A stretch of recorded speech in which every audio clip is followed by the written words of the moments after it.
Hello everyone. Now we're going to get to the part of the stream where we discuss all the cards from the mini set that have been revealed, and then we make some decks for the new cards, and hopefully we can find some ways to slot them in and have the decks ready to go exactly when the mini set arrives.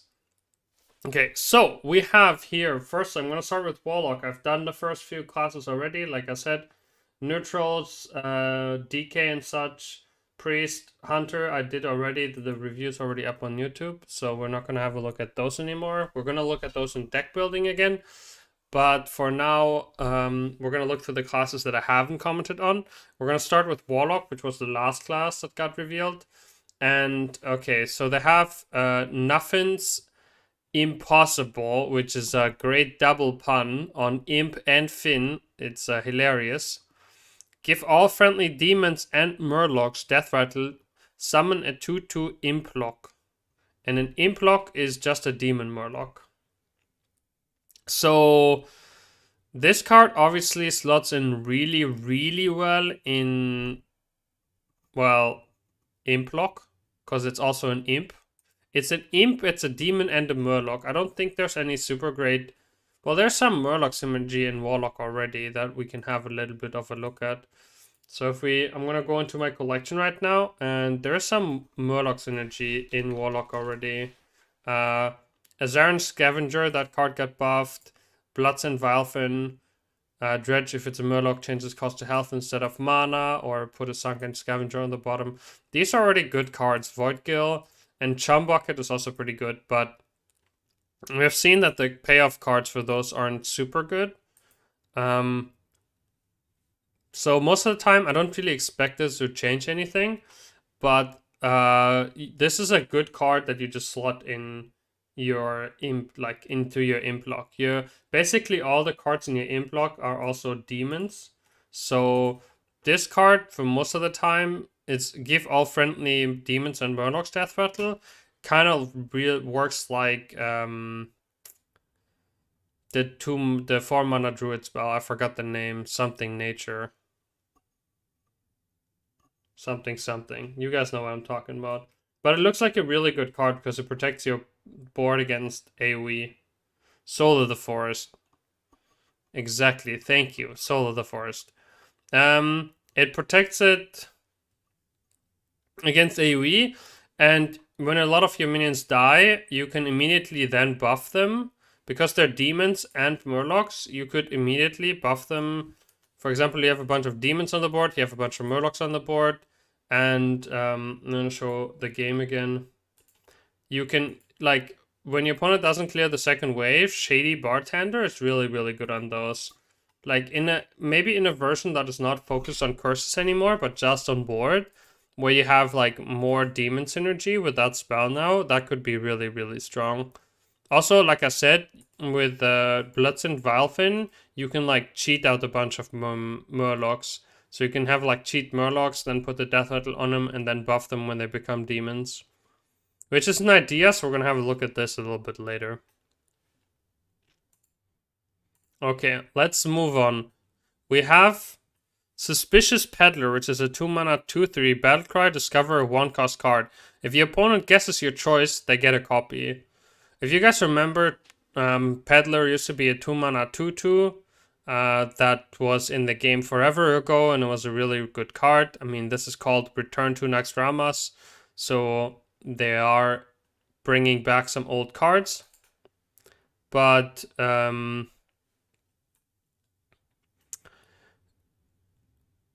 I don't think this card is good enough. Like, discovering random 1-mana cards is really bad, especially since there's like no class-specific discoverer. You mostly just discover super useless garbage 1-drops. So I think this card is sadly completely unplayable. The question was, does Demon Murloc get double death rattle? I don't think so. No, I think any, like, one minion can only have 1 death rattle.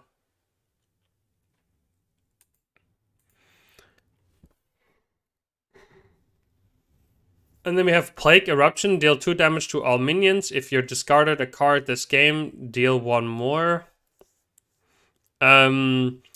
Discard lock isn't a thing, and this card is not something that would make discard lock a thing. You don't want to consider playing this card in Mind Lock as well either, in my opinion, because the sheep is just a better AoE source. This gets, of course, activated when you go ahead and play the 3 mana draw spell in Warlock. When you play Scourge Supplies. When you play Scourge Supplies, this will get activated, but I don't think for that particular deck this is the best option of AoEing your opponent's board down, so I think we're gonna stay with the sheep.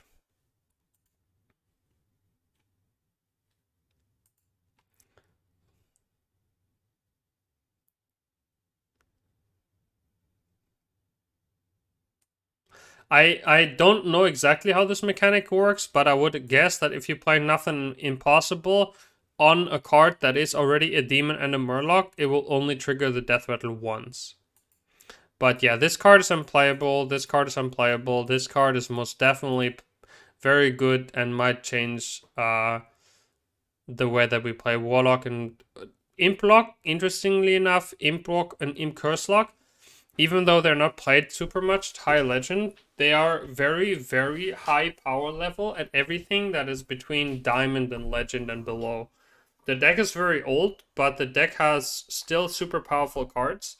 Nothing really has changed, and after a bunch of nerfs to the newer card, the deck is kind of back, and this card will have this quite a lot. You can play the card twice in a turn and give it double death rattle, of course. The card works twice, yes. Alright, like I said, this card will probably see some application and we'll make a deck with this later. Then we have Druid cards. So for Druid we have Life from Death, which is 6 mana, draw 3 cards, infuse 6. This card costs 1 and it's a nature spell. So, I mean, this obviously works with Filipino friends, and this works with Scale of Onyxia, which are very good infuse cards for this. I don't think this works in an aggro deck. Because I think when you run out of cards, you run out of cards and that's it. You need to have this card too early in your hand. Like if you top deck it, it's terrible. It costs 0 with alignment. This doesn't cost 0 with alignment, right? It doesn't say this card costs 5 less, it says this costs 1. It only costs 0 with alignment and Anaconda, but that's true for any nature spell.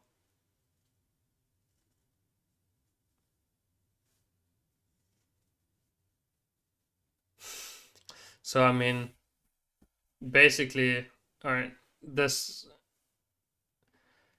Yeah, this card works really well with Scale of Onyxia and it's good card draw. You always need Scale of Onyxia to stabilize, and it will enable you to draw much faster through your deck.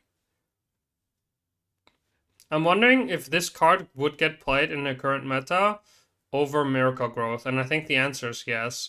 Because Miracle Growth is just kind of slow, and big taunt minions don't work because everybody has Deadly Shot. And your big minions just get traded into and just absolutely punished. So I think this card would probably replace Miracle Growth in a lot of the Druid decks, and they're going to try to like focus more on building boards in other ways and clearing them differently. Maybe return to Topia with Friends and Scale, Nature 2. That is true, yeah. This card is also another nature spell, so of course with Topier, this card is really, really good, and you get to play even more cheap spells and play more cheap removal. I feel like this card is very, very promising. Cheap card draw is always super interesting. You might just want to change up the deck a little bit here, of course, because Druid is still going to have the same problems that Rogue and other decks like this make really big minions. And you don't have a good way of dealing with them. Like, you just get overrun in the early game, and this card doesn't help you with the early game. Neither does any of the other cards that have been printed. But I think this will get played, and I think this will be a good replacement for Miracle Growth. Then we have 1 mana Rake. Give your hero +2 attack this turn. Deal damage equal to your hero's attack to a minion. Okay, so you'll be able to gain to attack and point this at a minion. So this could really help Druid survive some of the early game, right? Because together with Hero Power for 3 mana, you basically deal 3 damage to 2 targets.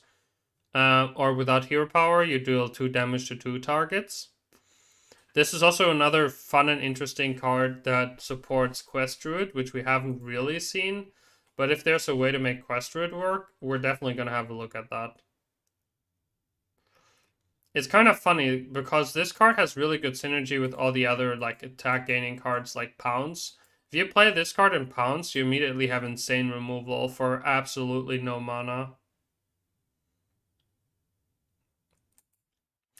This card is basically Savagery on steroids. Savagery, if you guys don't remember, was a 1 mana card in Druid that used to deal damage equal to your hero's attack to a minion, and it costs 1 mana, but it doesn't have the effect of gaining +2 attack. So this card looks really strong. No nature or something, so it doesn't have this additional synergy. But I think still reasonable card.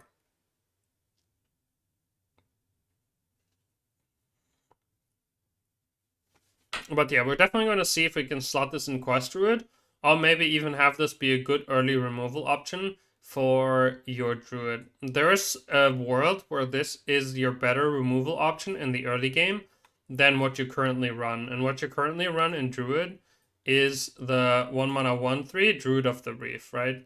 You have Druid of the Reef here, which is usually your early removal, and I feel like this card has potential to be a good replacement for that. Because it also ignores Taunt.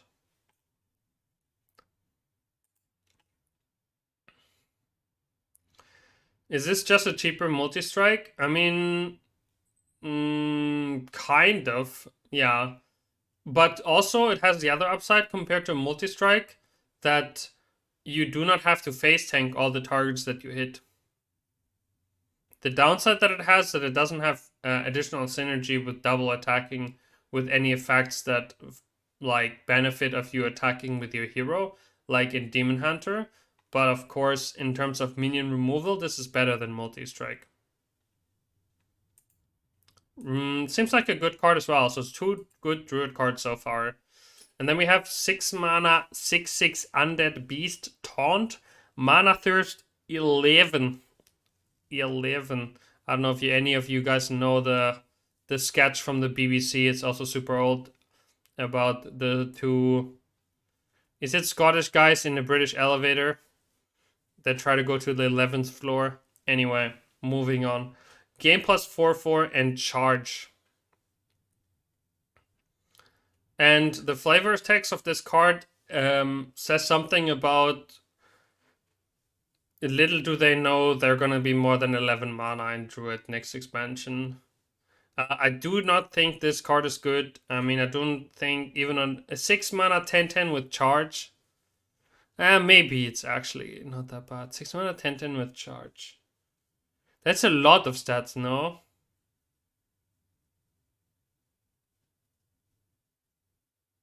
Do not forget the wink wink. Yeah, I saw the wink wink. That's what. Like, I really hope the main discussion point about this card is like, is Guff going to be in the core set? And I really hope the answer is F no, you know? But,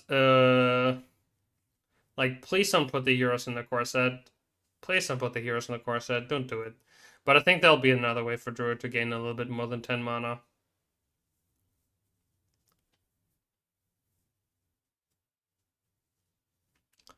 I'm not sure if this card is playable. Like a 6 mana 10/10 with charge. Galvanguard sits in a corner and cries. Galvanguard sits in a corner and cries. I mean, the thing is, like,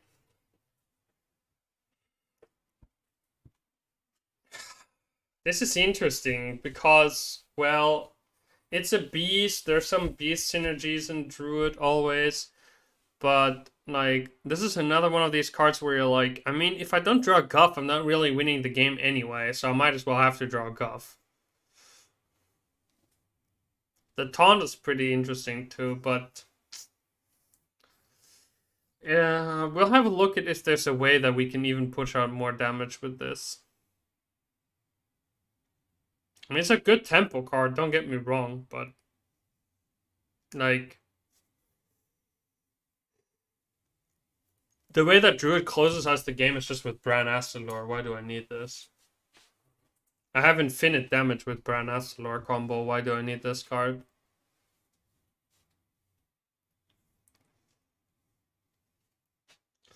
Bran Astalors are like way more flexible cards by themselves. But I don't know. Maybe there's a way that you play this and you just play this with like, I don't know, Battlemaster for a bunch of damage.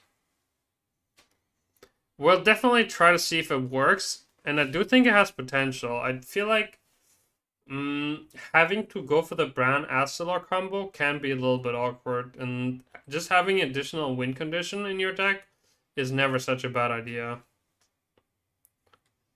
So, see what this one.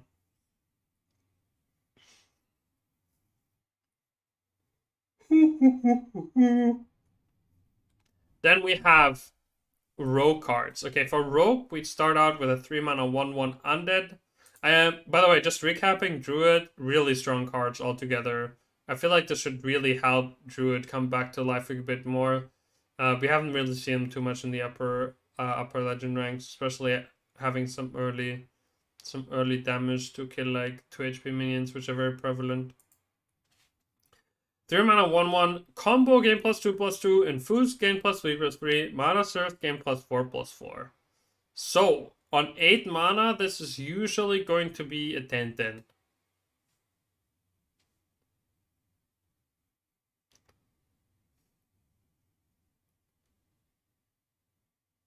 If you combo this out and you infuse, you have a 3 mana 6/6.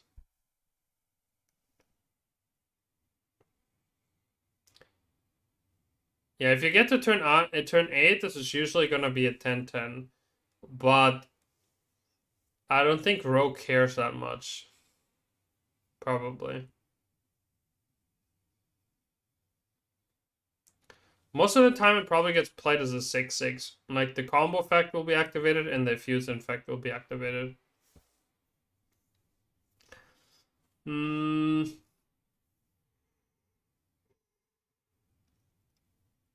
I don't think... infusing a Rogue is not quite as easy as it is in other decks. It's an Undead. I'm not really sure about the Undead synergy in Rogue. Let's have a little bit of a look at the Rogue class cards. This kind of fits in like a more aggressive, like Pirate Warrior kind of deck. But Rogue is very centered around concoctions right now because it's just so much better than everything else. And around like Virgo cards because that's so much better than everything else. So I really don't see how this works.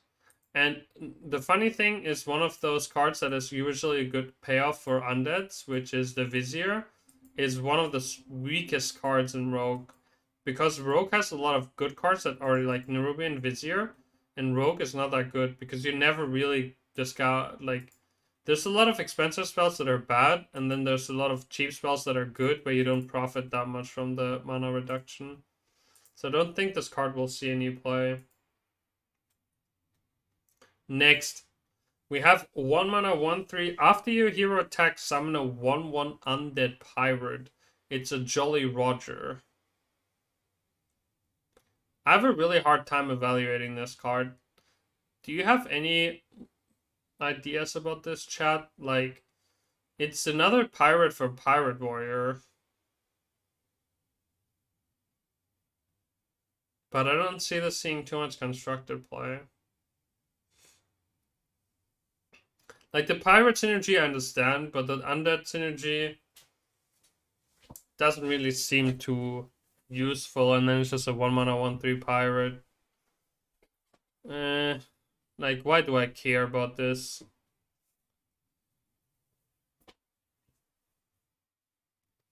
Yeah, you care about this if you want to play hook toss, but hook toss usually gets played when the game is over, so you, like, most people don't care.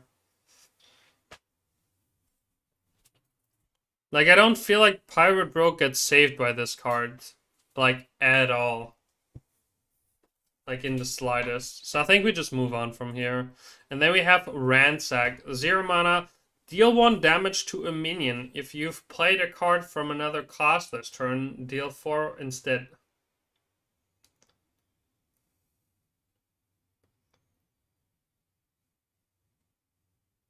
If it's a rogue card, how does it go in Pirate Warrior? Of course I meant Pirate Rogue. Sorry, my bad. Deal 1 damage to a minion if you played a card from another class this turn, deal 4 instead. This is basically Vendetta, but a lot more conditional. Vendetta, you remember, if you... We're holding a card from another class, that will also cost 0.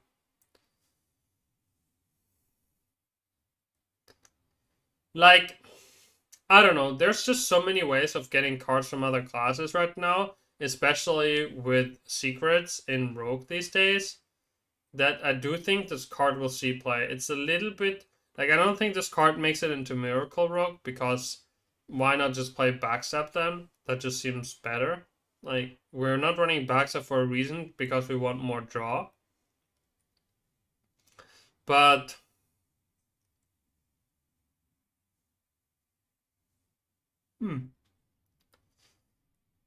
But yeah, this one seems pretty interesting.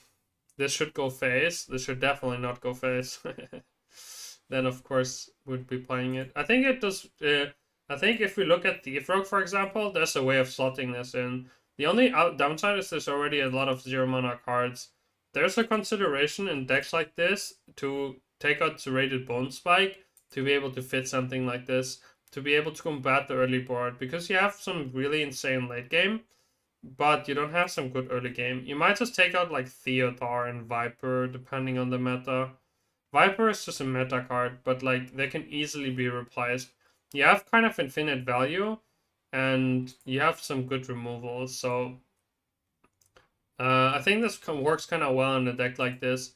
The only downside, of course, is like the reason why this is a decent amount of the times is like comparable to Bone Spike. But the downside, of course, is that you can't like prep Bone Spike into something insane. I think this will always be way better. So you would have to play an additional card.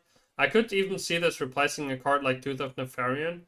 The card is good, don't get me wrong, but you have already so much value generation in your deck with Potion Belt and such that you might not want it, and you might play this in... I think this is more a card that goes in a 40 deck than a card that goes in a 30 deck. But then again, there's not that many cards that generated cards from other classes in the 40 deck compared to the 30 deck, so you might not always have the removal ready when you need it.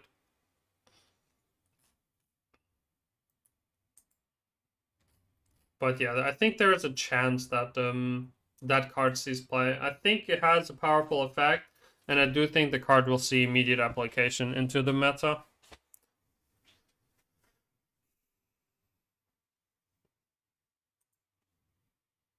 Okay, this is what this looks like when it's infused. It's a 4/4. Still, of course, with a combo and such, but yeah. I'm not sure if a 3 mana 6/6 cuts it these days. And infusing in Rogue is not as easy as you might think. If you play a lot of Rogue, you'll realize that the Door of Shadows is infused a lot on like turn 4/5, which is pretty good, but then you want to be doing more powerful things than playing a 3 mana 6/6. Next up, we have Shaman. Shaman, 3 mana, 2/3, Frostfin Chomper. It's a Murloc Elemental. Battlecry, if you played an Elemental last turn, summon 3/1/1 Murlocs. This curves really well with the 3/2, huh? And for those of you that don't know what I'm talking about, I'm gonna show it as well. This curves really well together with Elemental with Sleepbreaker. The good thing about this one is it works with Sleepbreaker, and it worked with and it immediately gives you 4 bodies on board. So what you immediately do is you immediately fully infuse. Where is this card? Convincing Disguise. I'm not sure how relevant this is, but when this card got revealed, I thought this card was insane. Hasn't seen as much application as I thought it would, but completely infusing this with just your 3-drop seems interesting.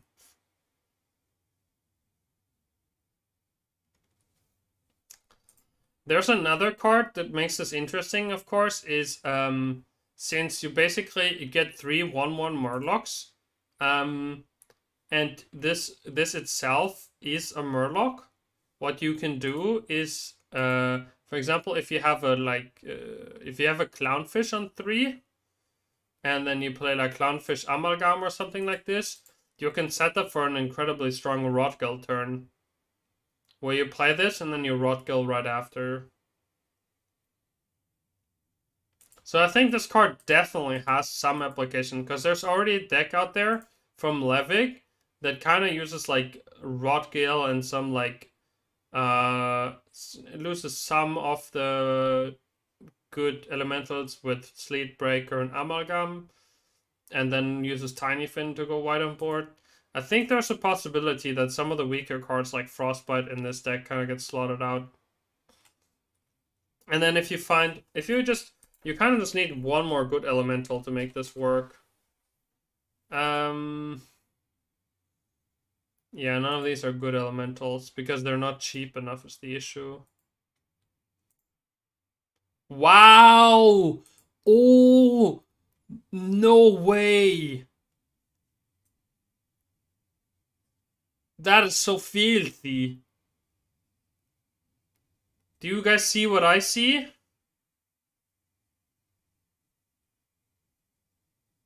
Do you guys see what I see? You play Kindling Elemental, and then you drop this thing on 2 on curve? What the fuck, dude? That's a lot of sets on turn 2. That's what you wrote me yesterday? Imagine reading what you write, KW. I must have overlooked it. Or forgotten it. I forget a lot of things, okay? Don't judge me just because I forget a lot of things.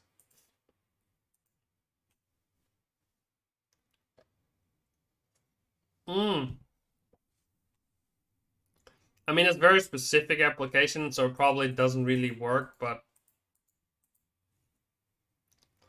I mean, it almost seems too specific to be good.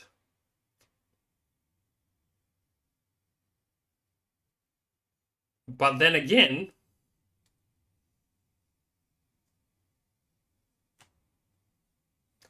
man, you play this on 1, then you play the new Murloc on 2, and then you play, wait. You play Nothing Can Stop Us on 3, and then you dab, right? Dude, you play this on 3, your opponent insta fucking leaves.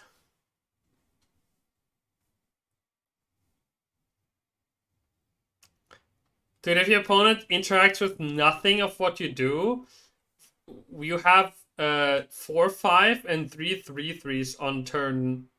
You have a 2/3, 3/3/3s, and a 4/5 on turn 3. I mean, that's kind of a pipe dream, but Monka W. You need more elementals. I feel like that is my first intuition, is that you need more elementals, but I could totally see this not working. Also, Shadow Suffusion? Shadow Suffusion? What the? Anyway, this card together with a bite board, also kind of annoying.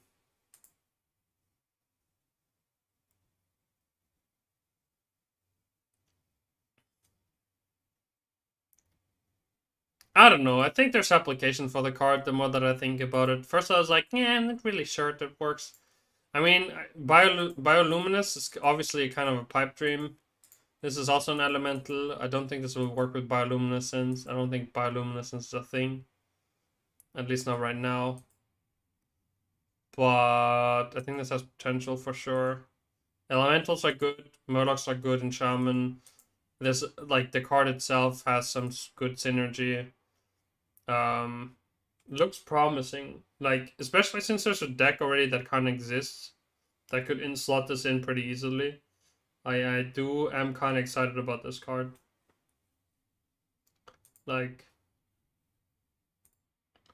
I don't know, this deck already exists. There's some good elementals. I'm excited for sure. Alright, moving on. We'll definitely build a deck with this later. We have Cold Storage. 1 mana, freeze a minion. Add a copy of it to your hand.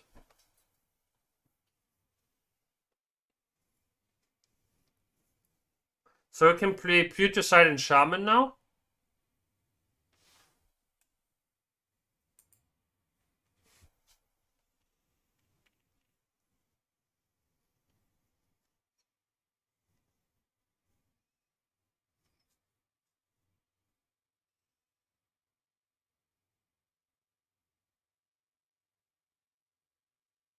Hmm.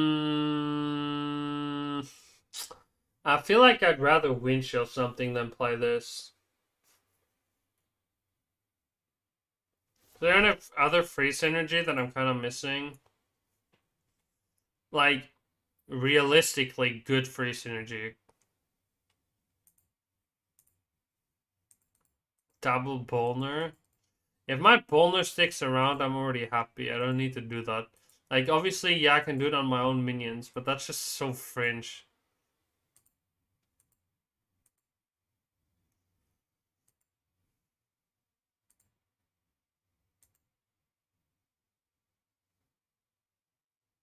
Nah. This shit, this is never happening. Alright, let's move on. This stuff just ain't never happening. Imagine you have to play this on your own totem. Like, sometimes you could play, like, the freeze on your own totem, and you'd be like, okay, fine. Also, you play this on a 9/9 Rogue Ghost from your opponent, and then you have a 9 mana 9/9 without stealth in your hand. Why, though?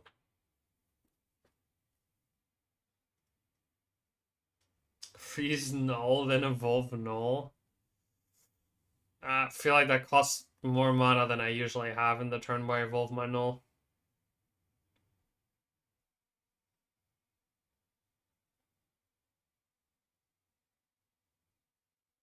Nah. I'm gonna say no. I'm gonna say no to this one. I'm gonna move on. 1 mana fire spell, blazing transmutation. Choose a minion, choose a null, discover a 10-drop to transform it into. Sorry, I read the card wrong. I have to read it again. Choose a minion, discover one that costs 1 more to transform it into. Yeah. Okay. About that.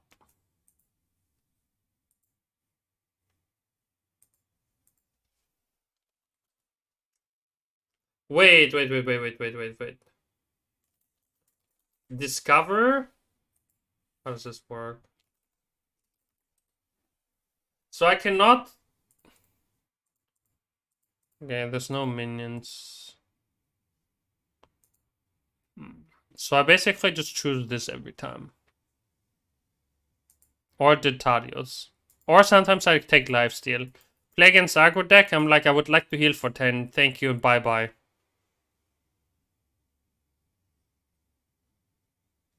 You can put it on enemies. You always play it on the aggro deck's 1-drop and discover Doomsayer. Your opponent plays an aggro deck, you put it on their Doomsayer. XD. That's actually good removal. That is actually really good removal. I didn't think about that. That card is nuts. Wait, you can take like a really strong death rattle from your opponent and then transform it into something really bad. This is like, if you get to discover, this is something so bad every time. Yeah, basically devolve it into something useless. There's like useless minions on every mana cost.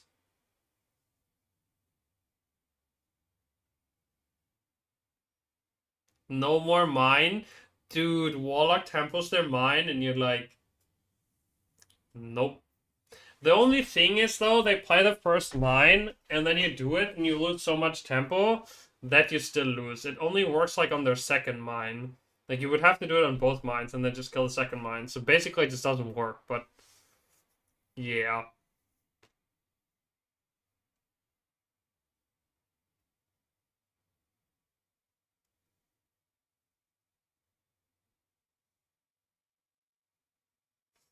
Discover the Death Rattle minion that kills you in 3 turns for your opponent. I feel like that card is being underestimated. If you get it for free, it's so good most of the time. -2 mana, you can't... I mean, you could theoretically... What you could do to your opponent is you can transform it into like another Death Rattle minion, and then they have too many Death Rattle minions in the pool, and then they kind of take a fat L.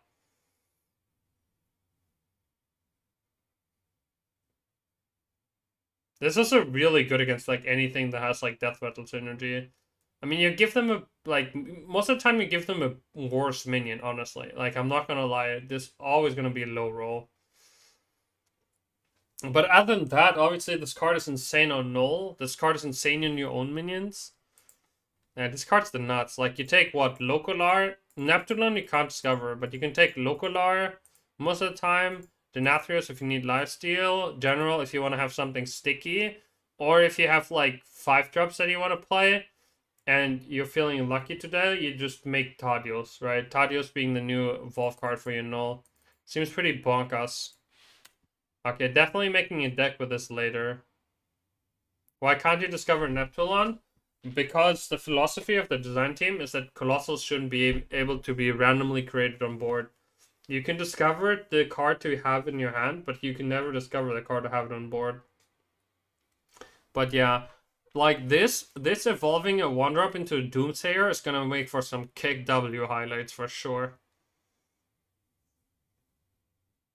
It's discover not evolve. Well, the devs already stated on Twitter that because it basically behaves like evolve, and because this will not work. Any card specifically that creates minions on board cannot yield Colossals.